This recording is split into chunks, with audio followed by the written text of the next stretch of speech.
Varaha. O respectful one, a wife is so helpful that she is called the better half of a man's body because of her sharing in all auspicious activities. A man can move without anxiety, entrusting all responsibilities to his wife.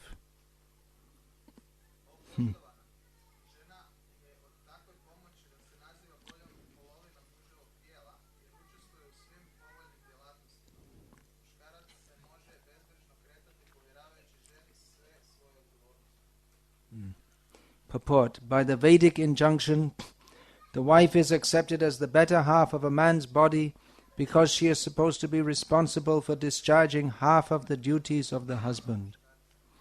A family man has a responsibility to perform 5 kinds of sacrifices called Pancha Yagya in order to get relief from all kinds of unavoidable sinful reaction incurred in the course of his affairs. When a man becomes qualitatively like the cats and dogs, he forgets his duties in cultivating spiritual values, and thus he accepts his wife as a sense-gratificatory agency. When the wife is accepted as a sense-gratificatory agency, personal beauty is the main consideration, and as soon as there is a break in personal sense gratification, there is disruption or divorce. But when husband and wife aim at spiritual advancement by mutual cooperation, there is no consideration of personal beauty or the disruption of so-called love.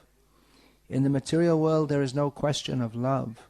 Marriage is actually a duty performed in mutual cooperation as directed in the authoritative scriptures for spiritual advancement. Therefore marriage is essential in order to avoid the life of cats and dogs who are not meant for spiritual enlightenment. Om Jnanatirandhasya Jnananjana Shalakaya Chakshurim Militam Yena Tasmai Shri Gurave Namaha Vandeham Shri Guru Shiyataf Parakamalam Shri Guru Navaishnavamscha Shri Rupam Sagrajatam Sahagana Raghunatam Vitam Tam Sajivam Sadvaitam Savadhutam Purajana Sahitam Krishna Chaitanya Devam Shri Radha Krishna Padan Sahagana Lalita Shri Vishakhan Vitamscha. Hare Krishna Krishna Krishna Hare Hare Hare Rama Rama Rama Hare Hare. After last night's charming discussion of Balaram, the Supreme Personality of Godhead, we're now taking another facet of Krishna conscious discussion, more concerned with our practical life at the present time. Our aim is to go back home, back to Godhead, and live with and serve Krishna and Balaram and all the residents of Vrindavan. Meanwhile, we're here. And Vyasadeva has very kindly, in his topmost contribution, or his only contribution which has any real value, the whole book taken together, has kindly, even in this, inserted some sections which give guidance how to live in this world so as to get out of this world and go to the real world.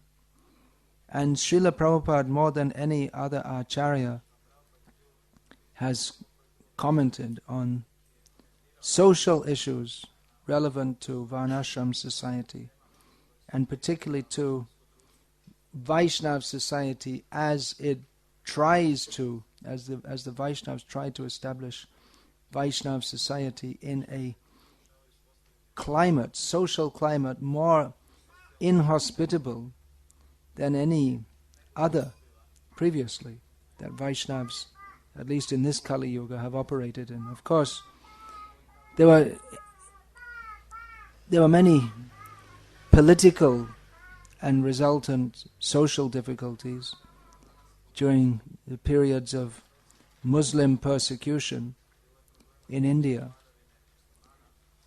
But there wasn't the same degraded social climate. It was a very turbulent situation.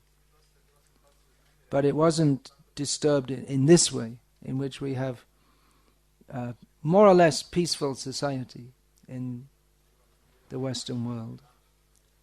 Of course, in this area a few years ago, there was out-and-out war, but so far in the Western world, for the last few years, 50 years or more, they've maintained a peaceful situation. That is superficially, because they're slaughtering so many animals and people's minds are not at all peaceful. But at least there's not gross war in most of the Western countries. They're not in the country. They go somewhere else and do their fighting somewhere else, but they're not fighting at home in wars. And so the society is very peaceful, and it might have been hoped that in a peaceful situation there would be advancement of civilization, which there has been in one sense, in a technological sense, which in the spiritual sense, or in the sense of the Krishna conscious sense, is not advancement at all, actually. But in terms of social values of actual human civilization, what to speak of spiritual values, it's down, down, down, going down. And you can see this now in Croatia, freed from the communist rule. People are now free to pursue whatever they want. Well, that's the myth anyway, but generally the society is going down and down and down. And here's a good example. Prabhupada, in this purport, speaks of divorce, whereas, which I decided to speak on this topic, because I'm informed that there is a spate of divorces among our devotees in Croatia, which isn't very good. It should be addressed, this topic. Whereas just a few years ago, maximum 2 generations ago, then there was no question. It didn't even come into the mind of our beef-eating and wine-drinking grandparents. They were degraded in many ways, and we've accepted a higher culture and a higher way of life, and we're very grateful to Srila Prabhupada for having given us that.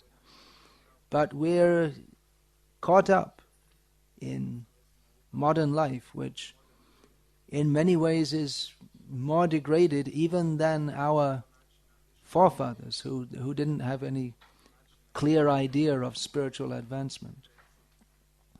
An interesting example I just encountered recently in India, which in India the old culture, which was so conservative and very careful in this regard, is changing so much. I just was reading Shruti Kirti Prabhu. Prabhupada was telling him that in our childhood, when we were young men, there was no question of walking up to a young woman. The attraction was there, but you're not even allowed to look. That's socially reprehensible. We didn't even think of looking at them. It was so strict a culture. So of course they say, well, that's too repressive, and you should allow people to be natural and enjoy, and the result is, abortion's a good business in India, because it's still socially reprehensible to have children outside of marriage, but there's no safety arrangements that children don't get begotten outside of marriage, so abortion. Yeah, I was going to say an example of how the old and the new was brought graphically to me when I was sitting outside under the peepal tree ISKCON Baroda, and one younger than me, lady who I've known for many years. Not very well, I've seen her here and there.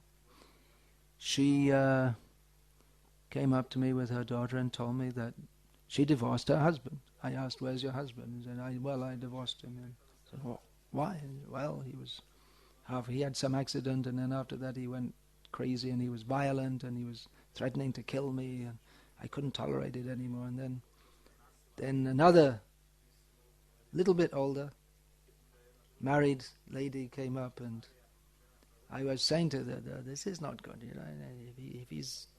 You should see he's having difficulty. You should think how to help him instead of just leaving him. That's not dharma."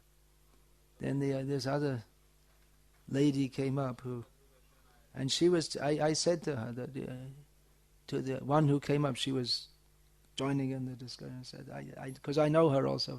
I said, "You've also had so many troubles in your family life." I said, "Yes, you know as well as I do."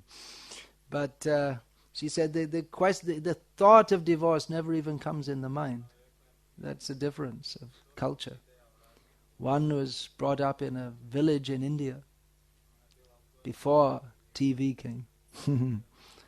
And the other was brought up although Indian, was brought up in Hong Kong. So there's a difference in culture. And there's a difference in culture between old Croatia, Bosnia, and all the rest of Europe, and the modern. Even in Bosnia now, we see it's more conservative in many ways than Croatia, in social terms. That's probably almost certainly due to the influence of Islam, which is very conservative. Now, why are we talking about all these things? Is this a class on sociology or what? Well, yeah, it is, to some extent, because it's all part of Krishna consciousness, because Prabhupada has taken up these issues, and they do affect us very much. So we should consider this. That, what Prabhupada is, he's giving some guidelines here. Because if our devotees can't live as the most ordinary thing, husband and wife, then what preaching are we going to do? We're talking about higher reality and how you chant Hare Krishna and be happy, but in the meantime you can't even live a peaceful family life, which many meat-eating, wine-drinking, etc., karmis, happy. I mean, of course there's no happiness in this material world, but what is meant by a happy family life is at least they stick it out, they live it out, and they're not overly disturbed. I mean, some couples fight, some don't fight. Some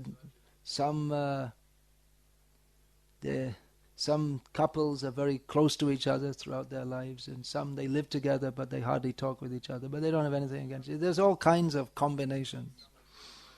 But the point is that the combination should stay combined, not be decombined. Otherwise, naturally people will say, what do we have to offer to the world? One reason the Mormons has for the last so many years been the fastest growing religion in the world is because they have strong family values, and they all help each other socially, and they're very strong on the point that families have to stay together, and they do stay together. So, of course, that's a mundane religion. People look to see what material benefits you get. And in Krishna consciousness, we have this difficult dichotomy that on one hand, we understand that material attachment is the cause of bondage. And on the other hand, it's recommended that most people get married. In fact, in one purport, Prabhupada says that everyone should get married. Especially all women should get married. That means if it says everyone should get married, especially all women, it means that maybe the men need not get married, but definitely the women have to get married. They said they should be married by force. Men by 25 latest and women by 16. So,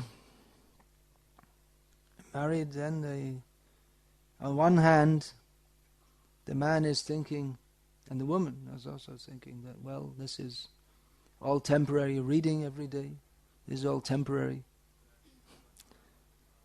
Our real attachment is to Krishna. And on the other hand, there's family duty, responsibility, looking after children who, if not brought up in a loving, stable, secure environment, become non-loving, envious, mentally unstable, and just total dangers or disturbances to human society. And there's so many children are like that nowadays, that many parts of the major cities of the world, they're just not safe places to go.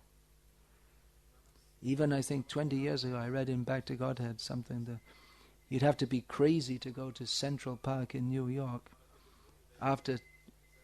alone, especially late in the evening.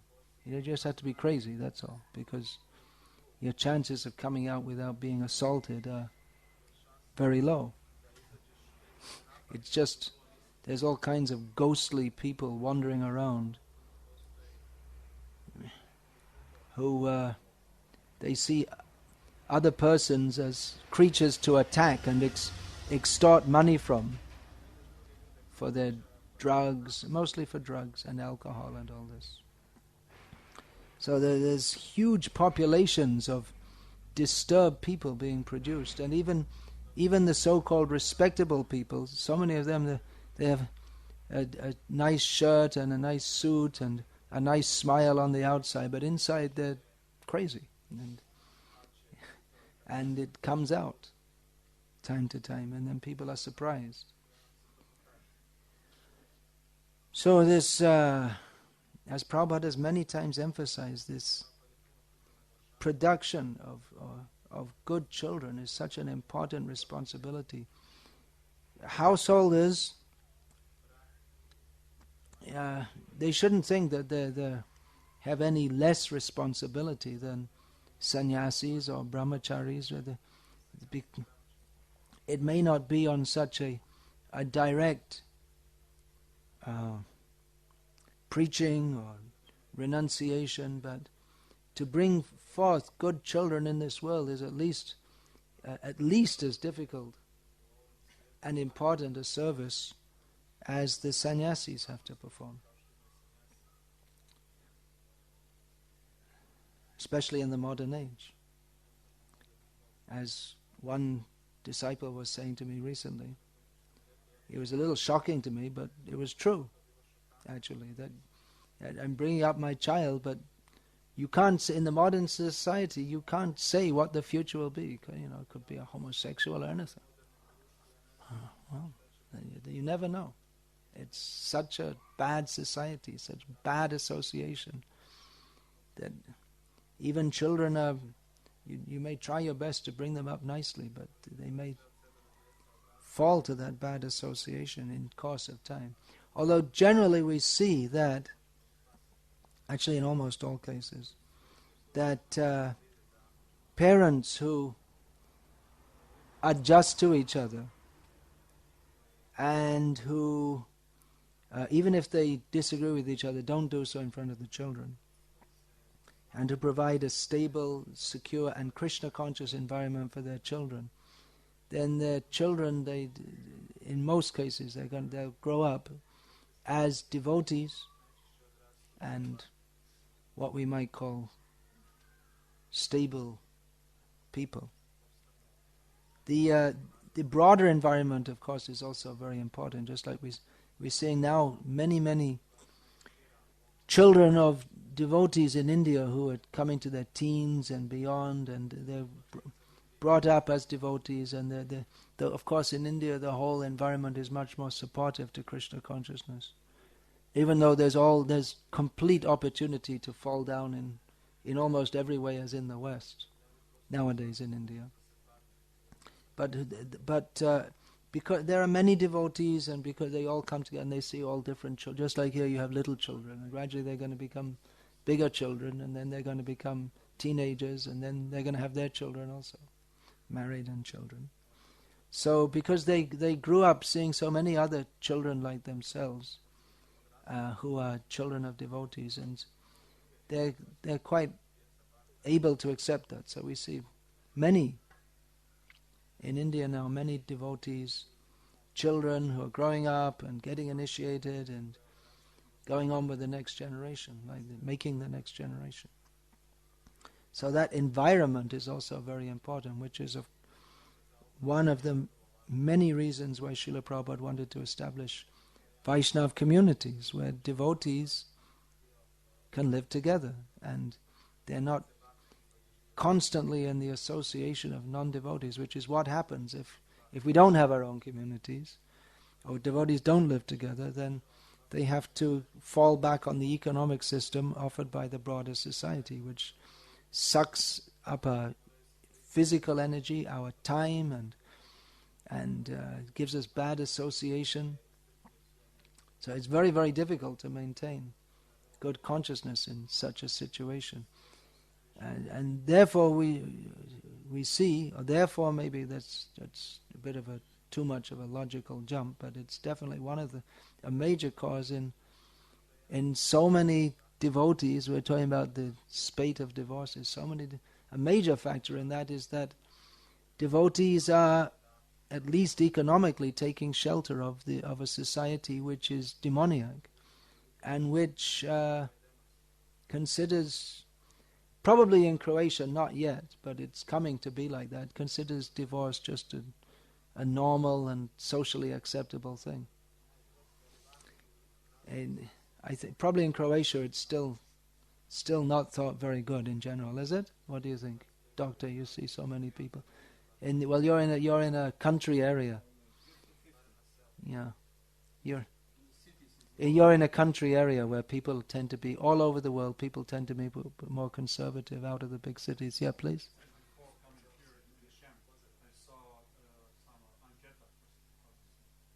Enketa?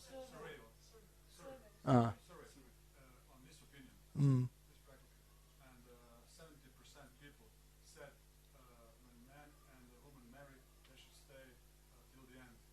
Yeah.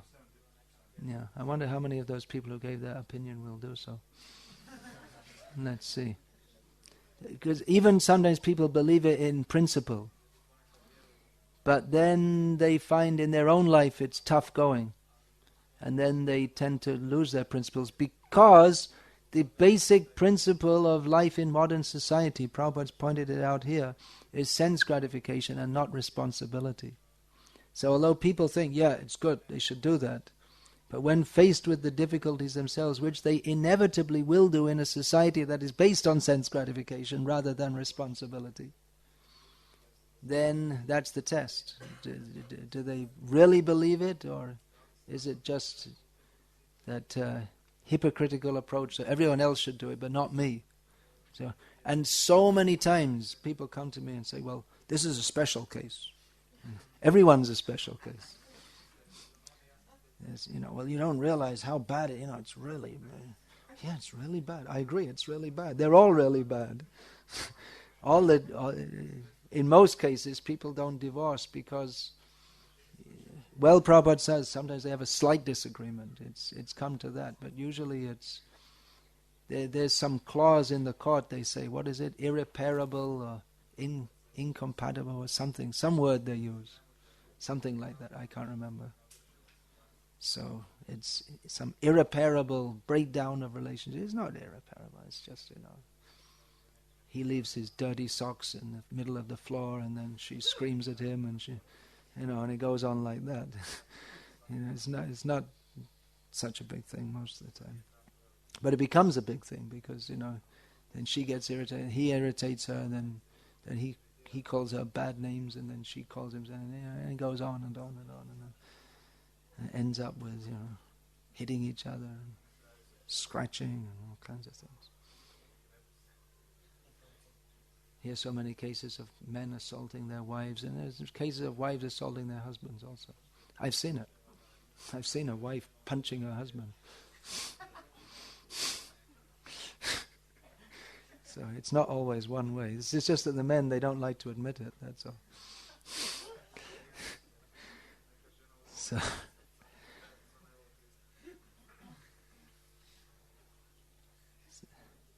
So when the aim of life is sense gratification, then divorce will be allowed, and it will happen. Because the whole aim of life is to enjoy the senses. Everyone's fully dedicated to that. And sense gratification doesn't bring any happiness. And then you blame it on everyone else, especially those that are closest to you. And they blame you. And you're finding it's miserable, and you don't have any... Your sense of duty is not there. There's just the sense of sense gratification. And then you think, wow, this one is terrible. This man's terrible. That woman I'm working with in my office, she seems much better than my wife. How did I marry her? So I'm going to chuck this one and pick up the nice, beautiful secretary in my office. Then you marry her, and then you find, well, unlucky, twice in a row. Okay, let's try a third time. And it goes on. So, Prabhupada mentioned the sense of duty. It's a different outlook on life altogether than that of the sense gratificatory society. That sense of duty comes from understanding that we have a higher purpose in life. That's why marriage is a religious ceremony.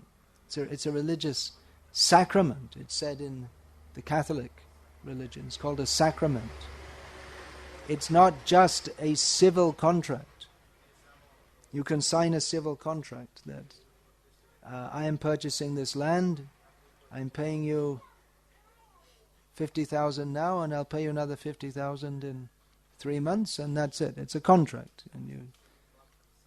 But marriage in every culture of the world is a religious sacrament. That means it's not just the coming together of a man and a woman, but there's a higher principle involved, that it's being done for the sake of religion, for the sake of God. It's considered sacred in the eyes of God. So, but that sense in the atheistic sense gratificatory society, that isn't there. Often people like to marriage in a church because they consider it romantic and sentimental, and that's maybe the only time in their life they go to a church.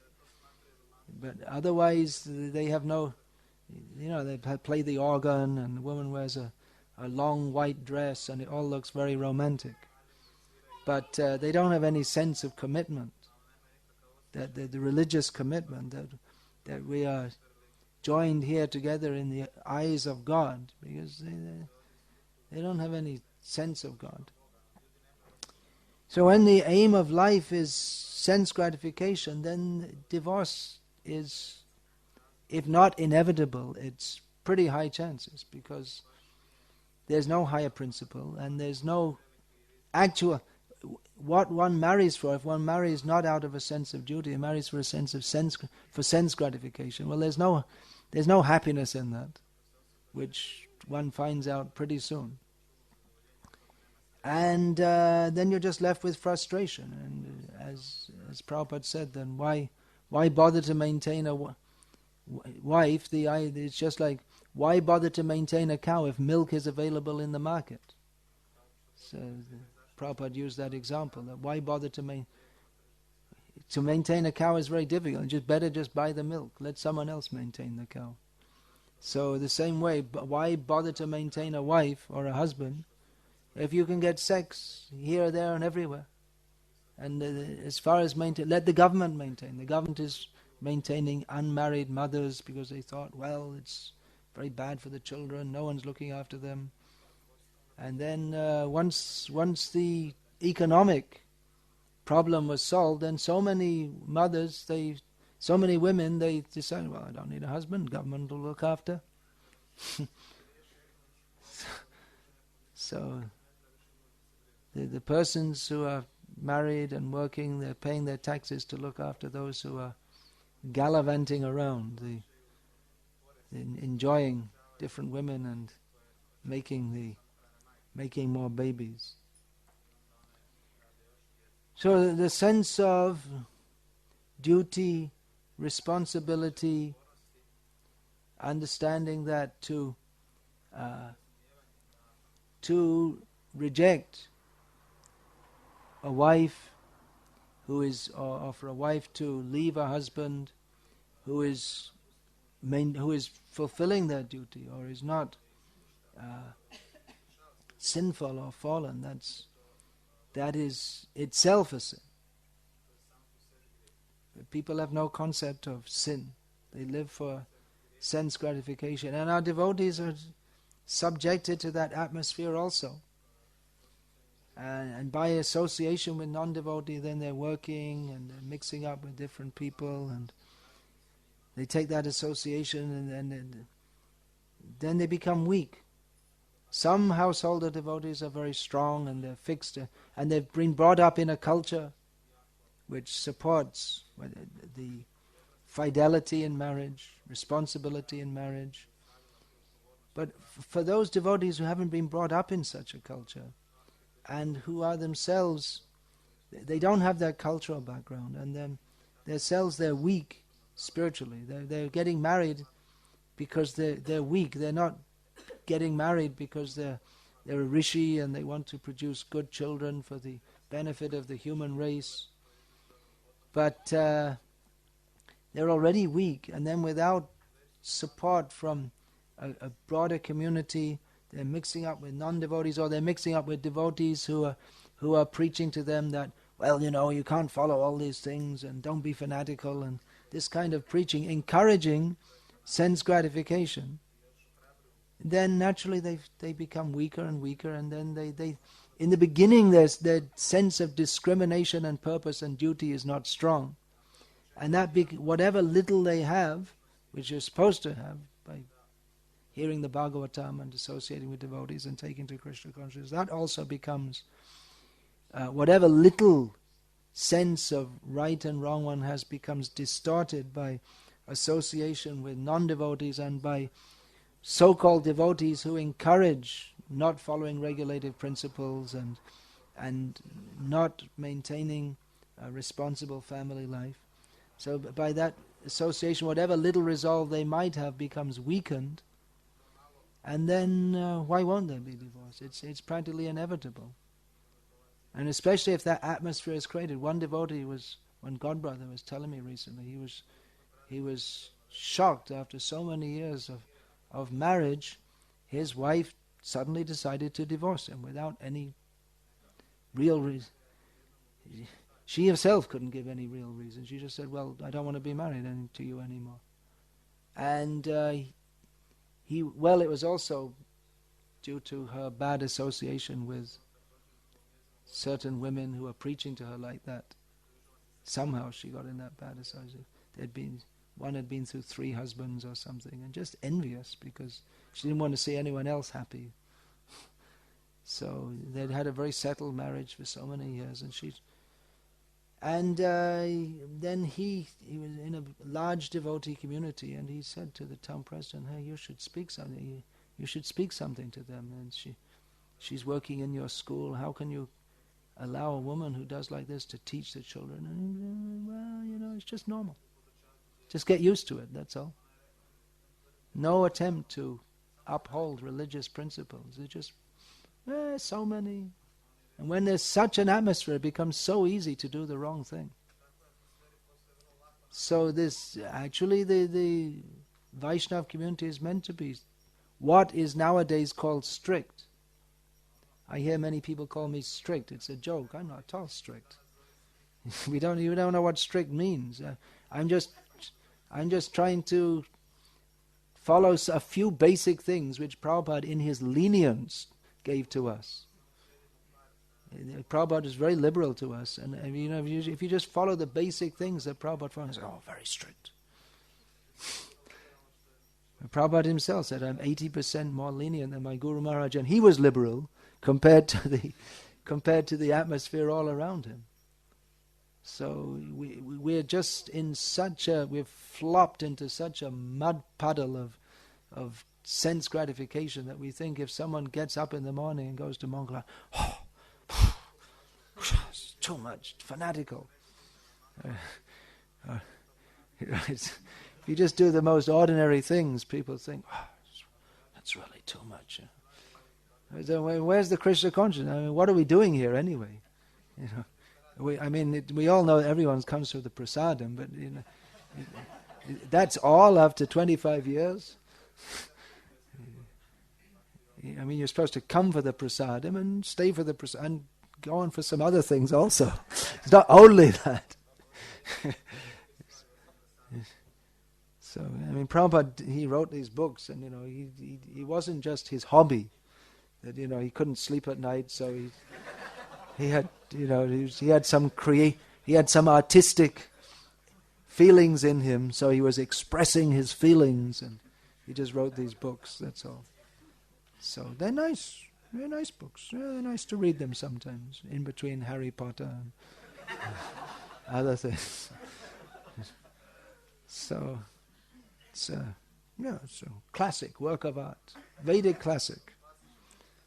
Now, Prabhupada he was very serious, and he wanted us to be serious. And if we are told to be in Krishna conscious, we have to be as serious as we can be with our already. I mean, we're already so much. I mean, Arjuna was afraid of Varna Sankara being produced. At least the Varna Sankara that would have been produced from women who had some background and culture. But we are Varna Sankara, or children of other Varna Sankara, and it's a whole parampara going back. We're really, and in the modern age, it makes us. It's the culmination, the pinnacle, or the dregs, whichever perspective. It's the whole society's upside down, so they think this is the pinnacle. That now we have free sex, and we even support the government supports the unmarried mothers. We're so advanced. We're encouraging them. And we have homosexual marriages among the priests.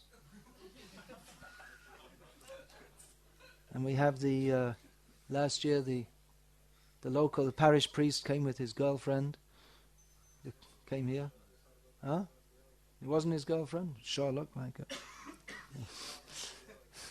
All right, we shouldn't say it. You have to be careful. He has to live here. I was in Zurich airport. There was, anyway, I won't say. It's horrible. I'll tell you later if you like. It's just disgusting. So anyway, it's a highly degraded society, but the thing is that they just think it's normal. It's all right. It's okay. So our devotees, if we create an atmosphere like that, then it also becomes normal. It's okay, everything's all right, but it's not at all. It's illicit sex is on the same level as meat eating, gambling, intoxication. It's just that if in Vaishnava society becomes accepted, then we think it's normal. And if anyone says it's wrong, what's wrong with you? Just like in Bangladesh, at least when I was first there, which is 27 years ago. At that time, of course, in the meantime, ISKCON's preaching has had its effect. But at that time, if you said to people, you find people playing mridanga, having kirtan, tilak, neck beads, guru, caste Goswami guru, and very enthusiastic about kirtan, but they eat fish, and they just think it's normal. Even there was one initiated devotee I was saying to that, this fish eating, it's very. I said, well, what's wrong? Initiated, he was initiated by Jai Prabhupada. I said, what's wrong? Our guru in our village, he also eats fish. And all the other Vaishnavas, they're all Vaishnavas. They've been Vaishnavas longer than you. They're lifelong Vaishnavas. What do you know about Vaishnavism? They're all eating fish. So they create an atmosphere in which sinful activity is presented as quite normal and acceptable. And even they're citing authority. You see, our guru is also eating fish. So this we can see it before our eyes, practically. This similar kind of contamination is being created in our Vaishnava society today. That someone says, look, it's divorce, and you should say, it's normal. Doesn't it sound similar? It's normal, you see. Everyone's doing it, and even Guru is doing it. And it becomes normal, and it becomes acceptable, and is not considered a sinful activity and the whole society, the whole Vaishnava society becomes contaminated by thinking that something which is sinful is normal, because it is normal in the sense that so many people are doing it, but same thing is acceptable. So that's why I chose to speak on this unpalatable subject. I don't actually like to speak about this. You might think I have some kind of fixation with it. Why is a sannyasi always talking about that? No. But then if we don't talk, then who's going to talk? And then it just becomes normal. And everything, no one says anything. It goes on. And then it just becomes part of life. Oh, you're already married 10 years. Really? Oh. Surprised. Oh. You didn't get divorced yet? That people become surprised. Oh, really? You're married for the last 25 years, right? To the same wife. Something unusual there. It is actually. People saying it's unusual. Oh, they're saying, oh. People saying, well, that's quite good. But so what to do now? The sense of duty. That sense of duty means that even in all difficulties one pursues it. That's what duty means. In the modern age we don't have any idea what duty is. This word, many words which were common previously, they've kind of got lost from the English language and probably from the Croatian. Words like duty.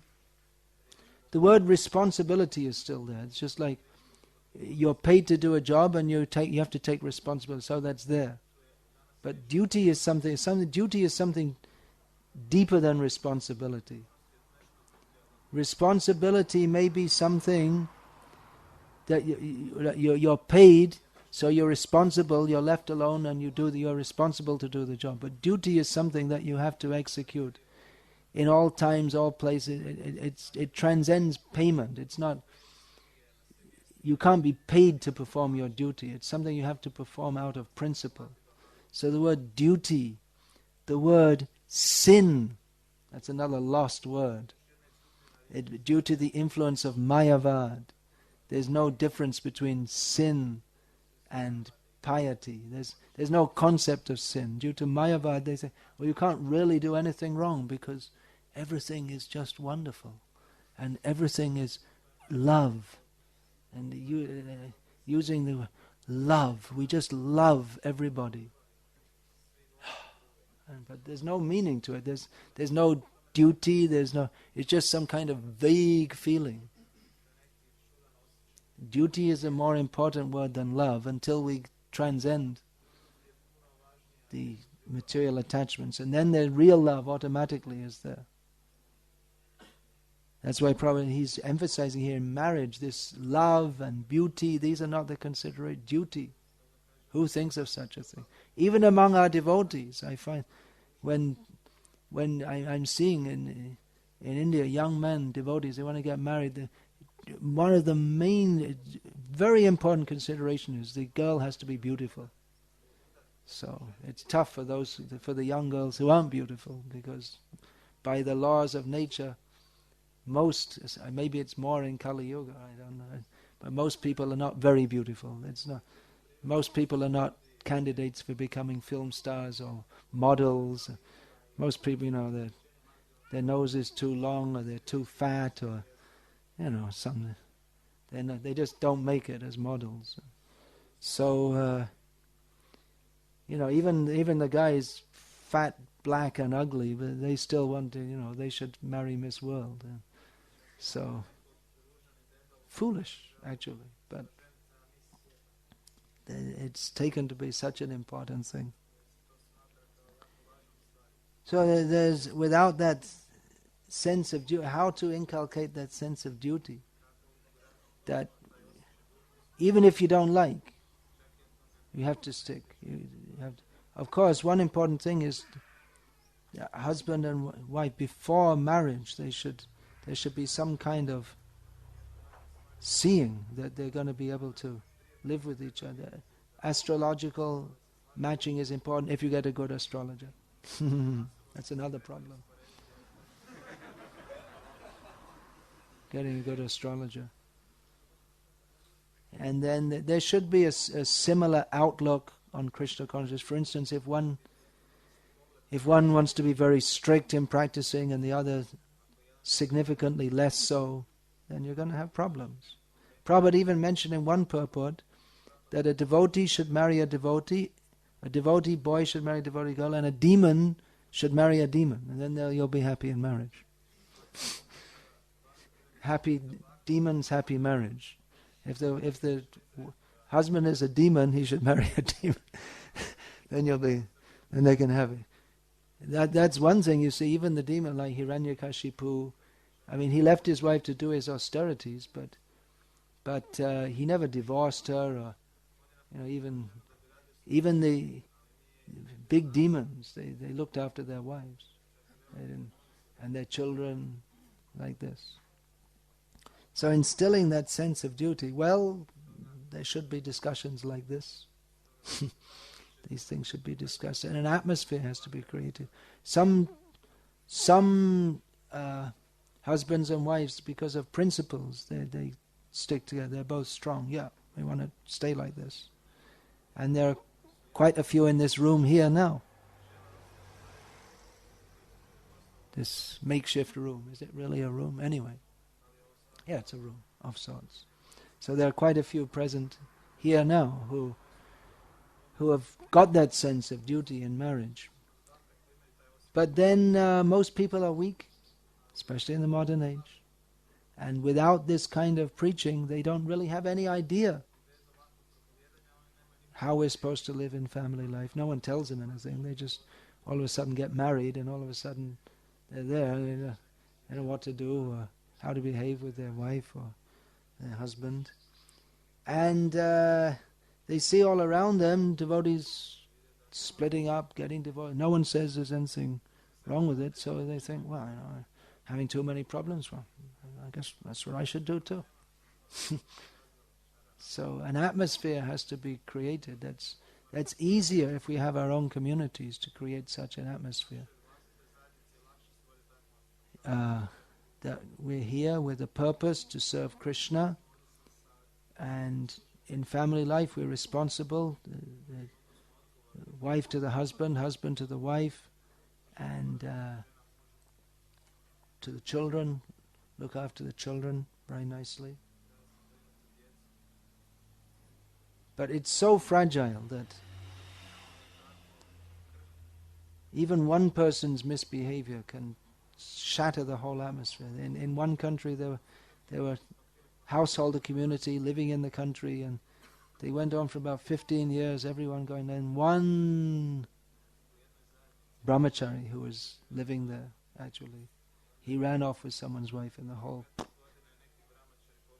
the thing was never the same again. It's very, very difficult, it seems, in the modern age to create this kind of atmosphere. And then you say, well, why bother? Then why try? Well, we have to try. We're idealists. And certainly it can be done. I mean, if 2 generations ago our grandparents, they could live together like this, then why not? Then why can't we? But there has to be strict rule. No internet.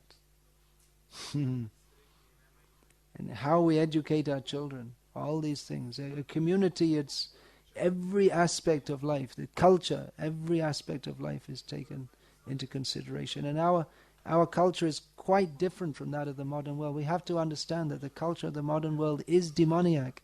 It works against the real interest of the human being.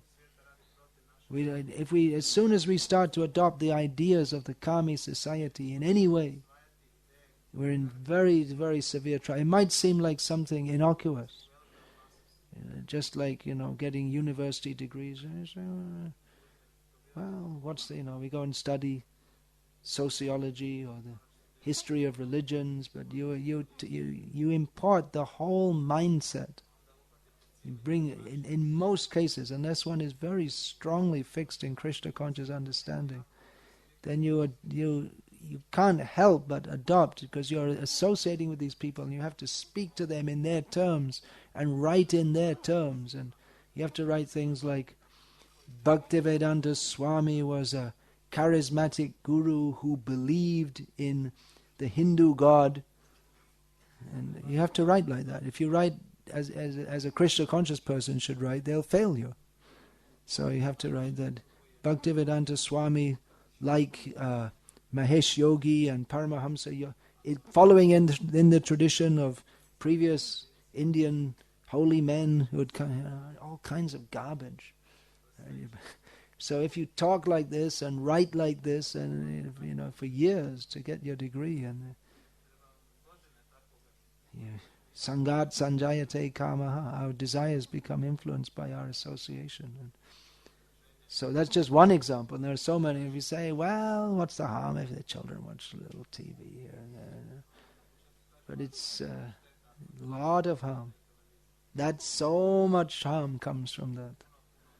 And you see the program on TV, that how people behave with each other, how they interact with each other, and then we pick up their whole culture, this demoniac culture. First of all, we should understand the culture we're living in is demoniac. If we don't understand that, then there's no hope of us becoming non-demons.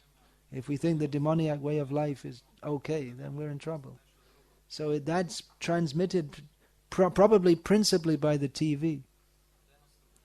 We see that about 7 or 8 years ago, some of my disciples in Gujarat in India, they're on traveling Sankirtan in Rajasthan, maybe a little bit more than that, maybe 10 years ago.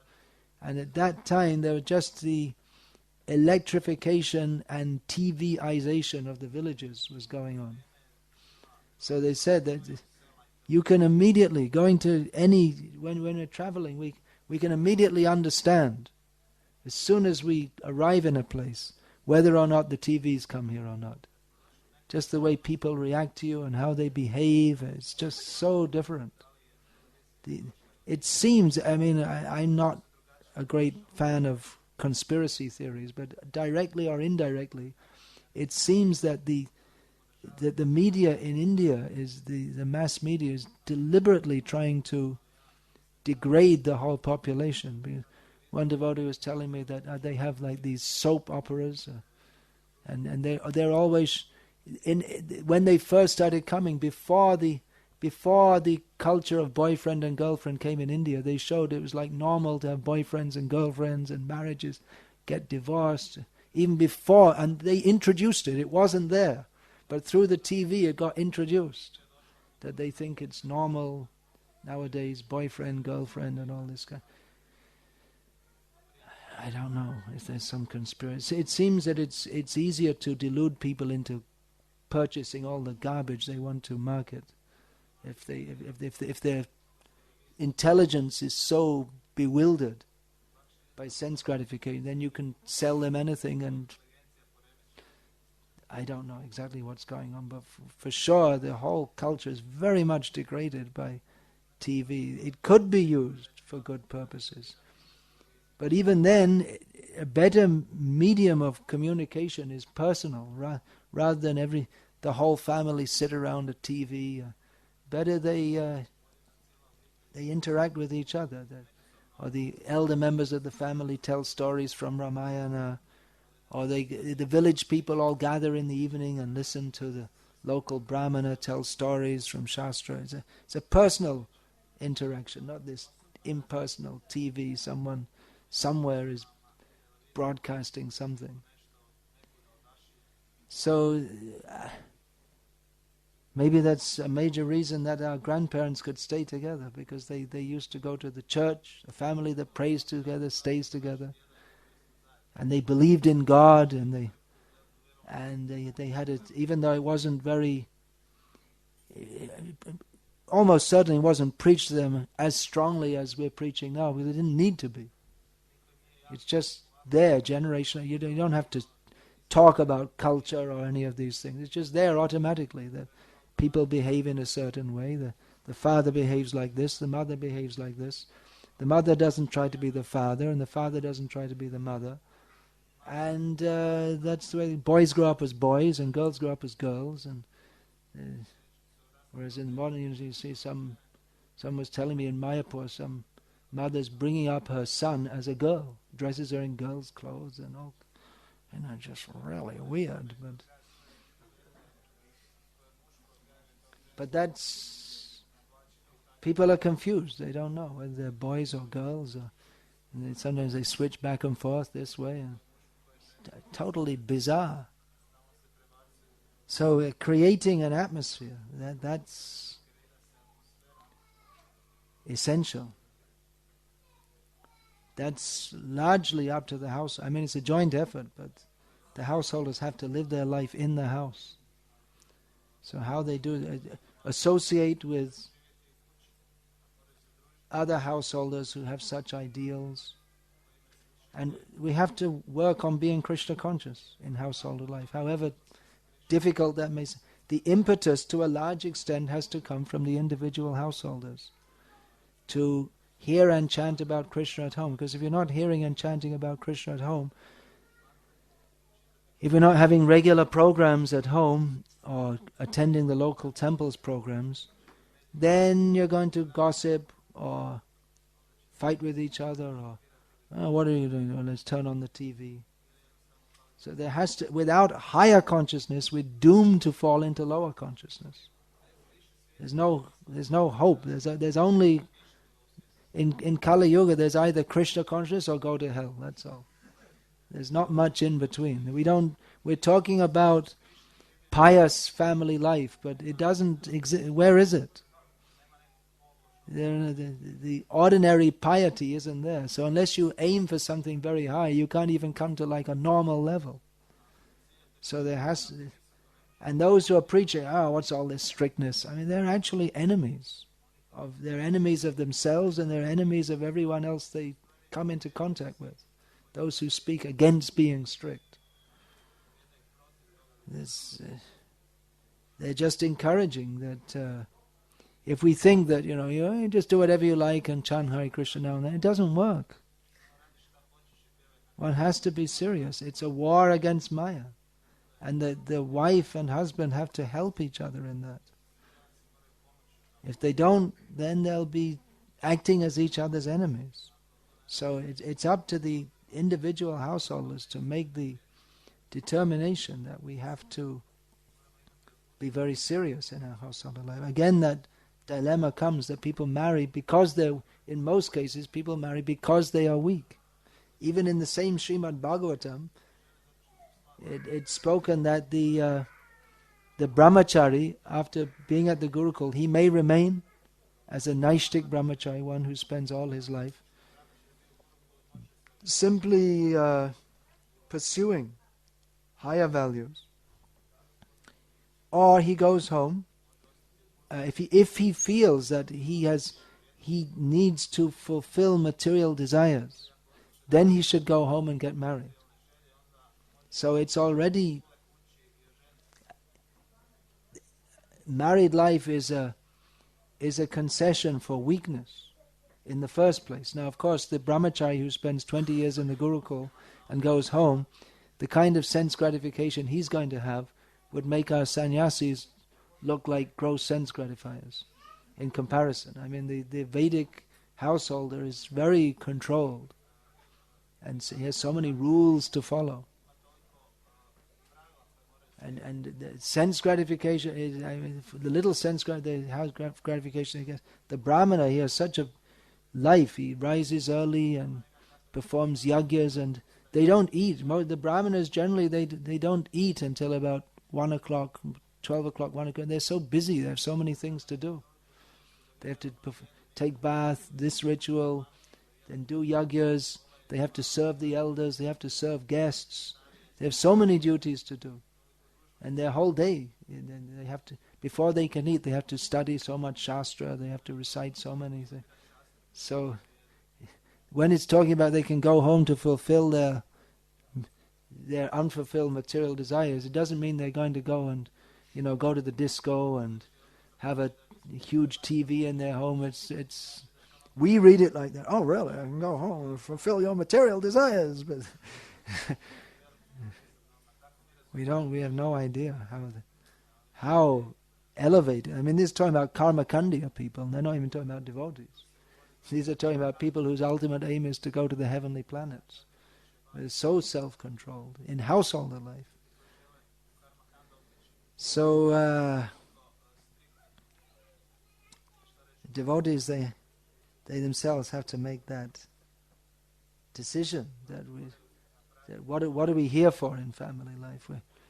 If we're so weak that we're thinking that we can indulge in so much sense gratification and at the same time be Krishna conscious, we're not going to have a happy life. It's going to be miserable. Even such devotees can be helped if there's a broader community of the stronger devotees, but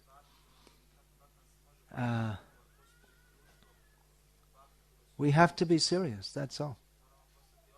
The only hope, if we are to ourselves become Krishna conscious and actually preach to others about the importance of Krishna consciousness, then we have to be serious. There's an idea at the present time that, don't be too serious, otherwise people won't be able to relate to it. That we should, kind of halfway, bridge preaching, go on the bridge and meet them, but then you just stay on the bridge forever. Then you're neither here nor there. Maybe better you just go and become a complete sense gratifier than purport to present Krishna consciousness in a diluted manner. Rather, instead of this idea, we should all be normal, we should be like the karmis. No, why? What do you want to be like that for? What did you come here for anyway? I mean, I came because I definitely didn't want to be like that. I had no idea what I wanted to be, but I knew for sure. When I was at school, I remember looking at all they say you have to go to university. I looked at all the subjects. There's about 300 subjects. I couldn't find even one that I wanted to study. And then I was just thinking, God, I don't want to be a normal person. It's horrible. And then I looked at all the abnormal people, definitely I wouldn't have been allowed in the Hell's Angels anyway, but I didn't want to be. I didn't want to be a hippie. I didn't want to be a Hell's Angel. I didn't want to be a Jesus freak, and all the different things. I thought maybe I'll just go and get a tent and live in Iceland because there's no people there and they can't bother me. And then what am I going to do? I didn't know what to do. I knew definitely I don't want to be part of this world, but what to do? And one day I wandered into the Hare Krishna temple. This is it. So the idea to be normal.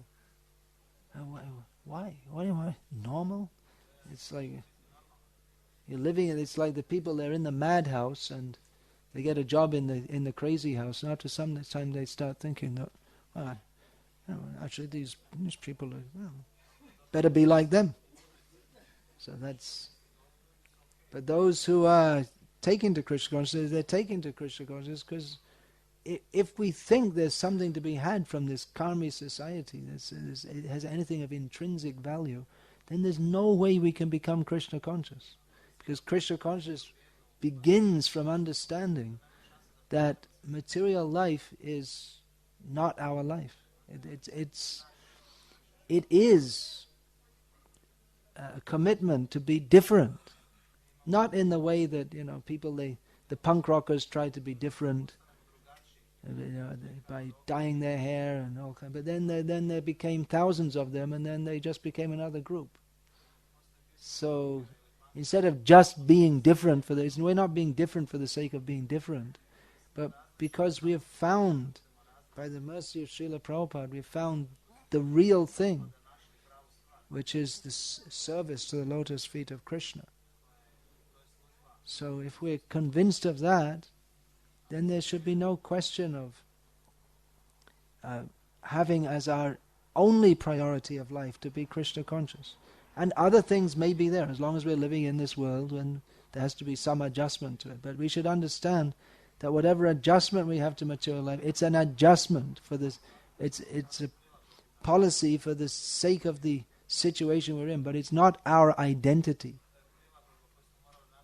Our identity is that we don't belong to, we don't have the same values. We're not part of this society. So we are different, yes, and that's just something you have to live with as a devotee. Householders, it's part of householder life that you want to be accepted by other people and part of the broader community. But we should know that if we're living in the community of non-devotees, then to be accepted by such people is a disaster. To be accepted on their terms by people who do not know what the goal of life is, that means we've spoiled our lives. So it requires difficulty. Devotees have to take the difficulty of being different. And everyone will criticize. Why don't you allow your children to watch TV? Why are you teaching them all this Hindu stuff? You have to be prepared. If we are to have any hope of a better life for ourselves and our children and our grandchildren, then we have to make the commitment to stand out and be different. That's how America was founded. The people, they were convinced that they were Christians who didn't want to be the same. They were serious about their Christianity, and they didn't want to be. They didn't want the watered down versions they were getting, or they were persecuted in Europe, so they came to America, the land of the free, where they were free to practice Christianity in the more serious form, in the very serious form that they were practicing. They had they left their homes, their countries, and went to an unknown land just because we have to practice like this. We're being persecuted. They were prepared to take the persecution for practicing, and we're not even prepared to take a little criticism. How weak we've become. Little criticism. Oh, really? Oh, okay. And we immediately, we forget all our vows and everything. So that commitment, we have to be strong. We may be weak, but then we have no hope. Actually, we have to become strong. If we're weak, then we're finished. We have to be strong in our conviction. Yesterday, Balaram's appearance, we have to take strength from Balaram. Strength also comes from association. So, associate with those devotees who are going in the right direction, have made the right commitment. That will help us. Read Prabhupada's books and believe them. Don't try to adjust them. That Prabhupada said this, but he didn't really mean it, or that was 20 years ago, and so many ways we can skillfully avoid Prabhupada. Not very intelligent. All right, Hare Krishna. There are so many things to be said about this. It's not the first time I've spoken on this subject. Many times. We have to. Otherwise, again, what's the hope? And then we have to try and build up this sense of commitment and responsibility. Yeah. My question is based on a particular case I know. Can we encourage? One thing, do you have another mic, Devarshi? You should have that ready for the questions, so we can all hear and it can get recorded also.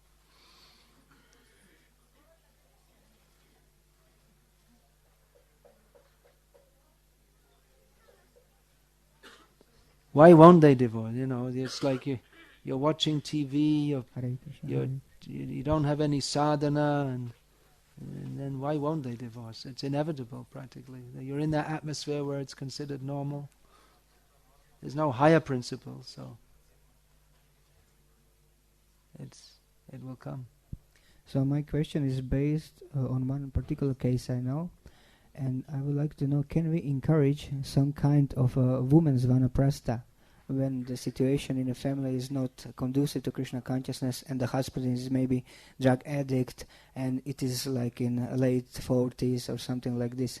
And I read something about that in Prabhupada is saying something in 4th canto in some purport. Srila Bhaktisiddhanta Saraswati Thakur established Vishnu Priya Pali at the Yogpit, the birthplace of Chaitanya Mahaprabhu, specifically for women whose household situation was not favorable for their Krishna consciousness. He established that.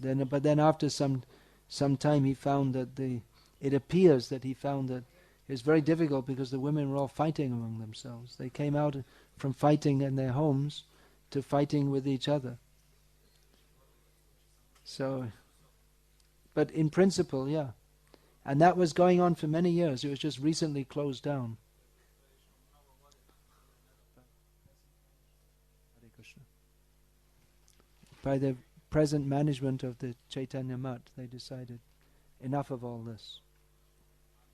But we see that Prabhupada's sister, who was from the same generation, she was a disciple of Bhaktisiddhanta Saraswati, her father, that's Prabhupada's father, who Prabhupada said is a pure devotee, he married her into a fish-eating family. And she went along with that. She didn't protest it. She went on with her Krishna consciousness and cooking fish for her husband every day and his family. Extraordinary case. Well, maybe not. There are many such cases, actually. It's not extraordinary. For us it sounds extraordinary. There's so many women who went on with their duties despite all difficulties. I mean, I know myself. One of my disciples, she's, her family situation is terrible. But she's from an orthodox Brahmana family and she's just going on with it. And somehow or other she's chanting her rounds, but she's not going to give up even though her husband, her parents, her husband's parents, they're very unreasonable people. They're not at all supportive to her Krishna consciousness, but she's committed to Krishna consciousness and she's committed to fulfilling her family duties even in the most unpleasant of circumstances. Well, her husband doesn't beat her, but verbal abuse and so many things. So that was the norm, that if by chance you got into a difficult situation, you thought, well, all right, that's my lot. That's what's been allotted to me. All right, I have to go along with it. That's all. The parents have to see very carefully before marriage, and that's very important. But if by chance it's not such, it's a difficult situation, then still you have to go along with it. There was no divorce, so where was the question? There was no such thing.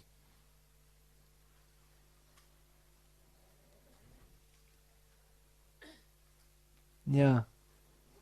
This could turn into a long questions and answer session, because there's so many different possibilities, but I think I'll finish now.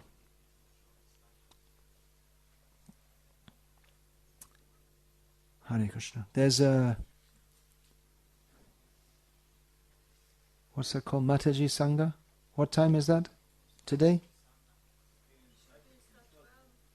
12 o'clock. So ladies can go to that and discuss from their